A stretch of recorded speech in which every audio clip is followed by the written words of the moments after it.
रूमी अचानक चौंक कर उठा, जैसे देवन ने उसे कहीं अकेला छोड़ दिया हो। वह सीधा घर की तरफ भागा।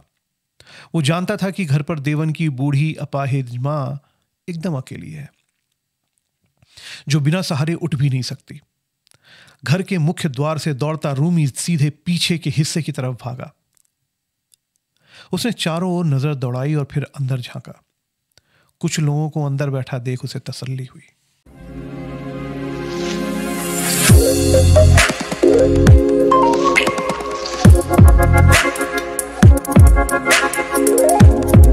नमस्कार and welcome to another exciting episode of the Paschim Litcast. मैं हूं मनीष श्रीवास्तव, आपका होस्ट, और इस सीरीज में मैं बात करता हूं किसी एक किताब की। मैं इस किताब को रेकमेंड करता हूं। मैं रिव्यू नहीं करता, मैं रेकमेंड करता हूं, क्योंकि ऑलरेडी मैंने वो किताब पढ़ ली है और मुझे चूंकि वो किताब बहुत पसंद आई है, इसलिए मैं उसको रेकमेंड कर रहा हूँ। आज मैं जिस किताब की बात करने वाला हूँ ये बहुत ही स्पेशल है। इसका जो प्रकाशन हुआ है वो जापान में हुआ है, टोक्यो जापान में।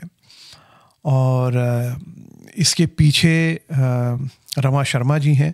रमा शर्मा जी हिंदी की गूंज करके एक संस्था है जापान में, टोक्यो में, वहाँ पे वो चला रही हैं और उस संस्था के ज़रिए वो हिंदी का परचम जापान में फहरा रही हैं। तो रमा जी ने क्या किया, रमा जी ने जो प्रवासी भारतीय हैं, जो लोग विदेशों में बसे हुए हैं भारत के बाहर और जो हिंदी की सेवा करते हैं, जो हिंदी में रचनाएं करते हैं, उनके काम का एक संकलन तैयार किया और उस संकलन को एक किताब के रूप में प्रस्तुत किया। बहुत ही इसमें मेहनत गई है उनकी, जो दिखती है। बहुत ही एफर्ट किए उन्होंने, पूरी दुनिया से रचनाकारों को संपर्क करना, उनसे उनकी रचनाएं लेना, उसमें चुनना और फिर उसका संपादन आसान काम नहीं था। मेरा सौभाग्य रहा कि इसमें मेरी भी कुछ रचनाएं हैं और एक ट्रांसलेशन, मैंने एक अनुवाद किया था मलयालम लघु कथा का, वो भी इसमें है। और दूसरे शख्स जो इस किताब से जुड़े हुए हैं, विनोद पांडे जी। विनोद पांडे जी वैसे सॉफ्टवेयर इंजीनियर हैं, एक बहुराष्ट्रीय कंपनी में टीम लीड के पद पर हैं। बड़ा ही जिम्मेदारी का काम है इनका, लेकिन हिंदी में इनका हाथ बहुत मजबूत है और काफ़ी सालों से ये हिंदी की सेवा में लगे हुए हैं। बहुत अच्छी कविताएं लिखते हैं और व्यंग खासकर इनके काफ़ी फेमस हैं। सो एनसीआर रीजन में जितने भी ये जो साहित्य सम्मेलन वगैरह होते हैं उसमें आपको अक्सर विनोद पांडे जी की शिरकत दिख जाएगी। विनोद पांडे जी बहुत सारे जो सैटेलाइट चैनल्स हैं उसमें भी इनके प्रोग्राम्स आ चुके हैं। तो मोटी मोटी बात यह है कि जो दोनों शख्स जो इस किताब से जुड़े हुए हैं अपने क्षेत्र में काफ़ी पारंगत हैं और काफ़ी उन्होंने मेहनत करी है इस संकलन को जुटाने की। तो ये किताब है गूंज उठी हिंदी, बुंगाकू प्रकाशन की। जापान से इसका प्रकाशन हुआ है। बहुत ही स्पेशल किताब है। बहुत ही मेहनत से इसको संकलित किया गया है और बहुत ही अच्छी अच्छी रचनाएं हैं। तो इसमें जैसे मैंने बोला, मैं 2 रचनाएं पढ़ने वाला हूँ इसमें। तो जो पहली रचना है इसमें से जो मैं पढ़ने वाला हूँ वो एक कविता है। वो कविता लिखी है वंदना रूही खुराना जी ने। वंदना जी पंजाब से हैं और पिछले 27 वर्षों से इंग्लैंड में रह रही हैं। तो उनकी एक कविता है खत। तो ये कविता मैं पढ़ने वाला हूँ। तो वंदना जी, अगर आप इसको देख रही हैं, अगर मुझसे कोई त्रुटि हो जाए तो प्लीज़ मुझे माफ़ करिएगा। कल शाम जिंदगी के लिखे कागजात मिले, गम और खुशी को ढूंढते कुछ जज्बात मिले, लिखे थे कुछ खत बचपन के ज़माने के पतंगों से, उड़ते जुगनू से चमकते झरनों के तराने के, रुई के फाहे से उड़ते फिरते रहे हम मस्त मलंग, मिट्टी के खिलौनों में भी हासिल हो जाते सब सपने बुलंद। दरवाज़ों पर ताले न थे, हर घर आना जाना था, कहीं भी खाना खा लेते, कोई अपना न बेगाना था। जिंदगी की राहें मुड़ी और ख़तों के इसरार भी, जवानी की दहलीज पर आ रुके कुछ इजहार भी। आईना अब हमराज बना दिल के भाव समंदर का, सपनों की उड़ान का भी अब बदला अंदाज़े मंजर था। अब ख़तों में हमराही की महक छा गई, ज़िंदगी के सफ़र में नई रवानगी आ गई। उड़ने को अब पंख मिले नई परवाज़ के, स्वप्न स्नेहिल मिल गए एक नए आगाज़ के। कुछ मसरूफ़ियत कुछ कैफियत का दौर था, ख़तों में भी गूंजता अब बस हसरतों का शोर था। मंजिलों की दौड़ में कुछ बदल गया, गिले शिकवे तंज नजरों के दलदल में धंस गया। ये खत अब मैले से लगते हैं कुछ बुझे बुझे से, किसी मोड़ पर शायद फिसल गए जिंदगी के मुझसे थैले से। आज चुनकर दलदल से इन्हें साफ किया जाए, हर पग पर ही एक मील का पत्थर सजाया जाए। बहुत सुंदर है जीवन की यह ऊंची नीची डगर, रखे जो तू संकल्प की ज्योति को प्रखर। रूही भर दो इन ख़तों में वो अबर की दुआएं, तेरे मेरे जिसके भी हिस्सों में ये ख़त आ जाएं, वो भी इस रूहानी खुशबू में महक जाएं। रूही भर दो इन ख़तों में वो अबर की दुआएं। तो कविता थी ख़त और इसकी रचनाकार वंदना रूही खुराना। अब आते हैं इस लघु कथा की जिसके बारे में मैं बात कर रहा था, जो श्री शमसुद्दीन विजे मलयालम भाषा के बड़े अच्छे रचनाकार हैं। उनकी मैंने इस लघु कथा का हिंदी भावानुवाद किया था। मलयालम में इसका शीर्षक था विधि और हिंदी में इसका शीर्षक मैंने दिया है किस्मत। चिता की ताप अब धीरे धीरे कम हो रही थी और शाम का अंधेरा दिन को निगलने के लिए तैयार खड़ा था। वहीं रुक रुक कर हो रही बूंदाबांदी आसमान के भी सुबकने का इशारा कर रही थी। रूमी अब भी वहीं बैठा था।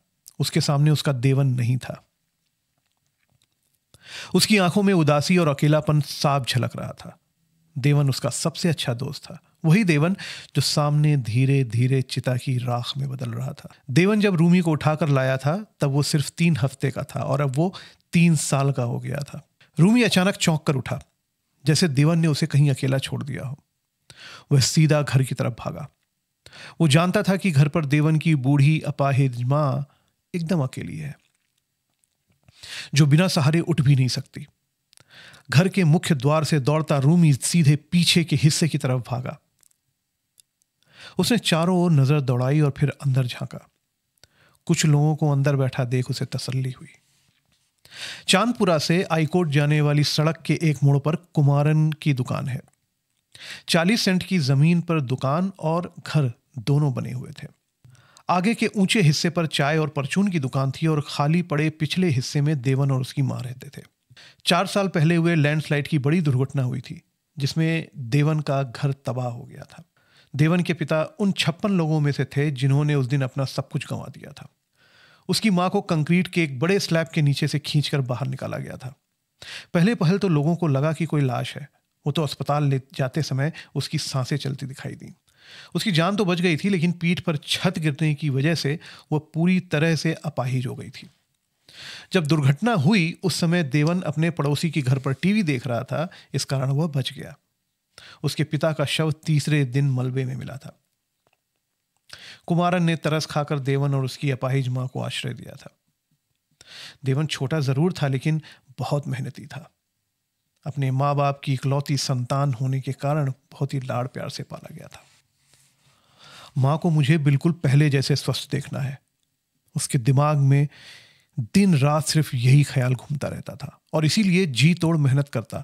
अगर कभी थोड़े से पैसे खर्चे से बच जाते तो वह उसे कुमारन को दे देता।